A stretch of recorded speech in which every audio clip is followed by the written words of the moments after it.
Welcome to Not Milk Never Milk. Subscribe if you're lactose intolerant.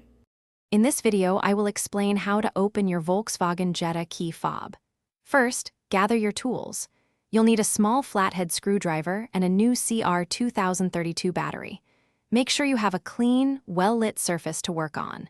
This simple process will save you a trip to the dealership and is easy enough for anyone to do at home. Let's get started with the first step. Now that you have your tools, it's time to open the key fob. Look for a small notch, usually on the side where the key ring attaches. Carefully insert the tip of your small flathead screwdriver into this notch. With a gentle twist, the two halves of the fob should begin to separate. Take your time and avoid using excessive force to prevent any damage to the casing. Once the key fob is open, you'll see the old battery. Before you remove it, take a quick mental note of its orientation, specifically which side is facing up.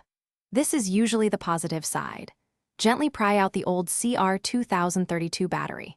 Now, take your new CR2032 battery and insert it into the slot, ensuring the positive side is facing the same direction as the old one.